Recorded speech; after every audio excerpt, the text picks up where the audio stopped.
you ever wondered what is a place called Jahannam that even the prophets feared?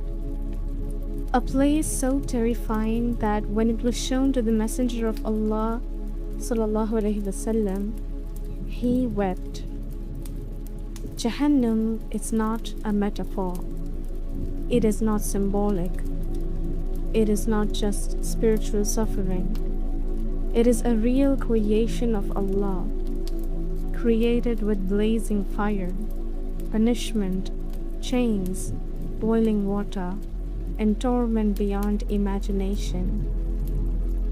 Allah says in the Qur'an, "And fear the fire whose fuel is men and stones, prepared for the disbelievers." Prepared, meaning it already exists. Right now, at this very moment, Jahannam is burning. But why did Allah create it? Why would the most merciful create hell? Because Allah is not only most merciful, He is also perfectly just. If there were no hell, then what justice would there be for the tyrants, for the murderers, for the oppressors, for those who mocked Allah, rejected the truth, destroyed lives, and died without repentance? Would they be treated the same as the righteous?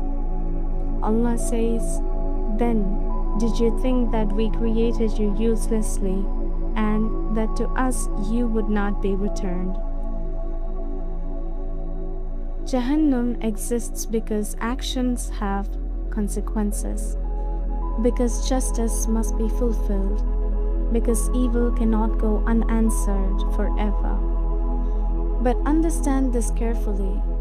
Allah does not want people in hell. Allah says, Allah does not intend injustice for the world.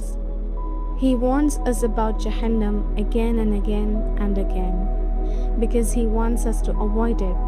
Every warning in the Qur'an about hell is mercy, a warning before destruction. And what is Jahannam like? The Prophet ﷺ said, "Your fire is one part of 70 parts of the fire of hell."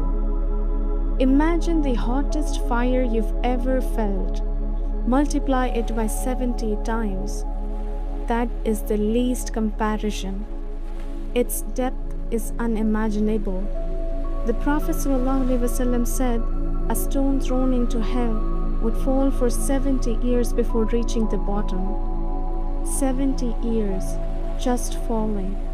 That is how deep it is.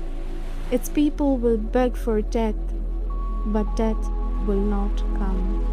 Allah says, "He will neither die therein nor live," meaning they will not truly live, but they will not die either. Only suffering, endless suffering.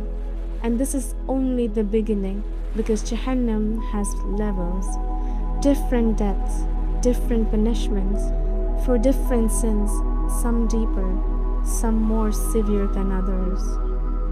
And in the next video, we will go level by level through the gates of hell, explaining each levels of Jahannam, who enters them, and what punishment awaits there. So ask yourself tonight, if Jahannam is real, if it exists right now, if its fire is 70 times hotter than this world's fire, then what exactly are we doing? Still risking it for sins that last a few minutes? May Allah protect us from the fire. Ameen.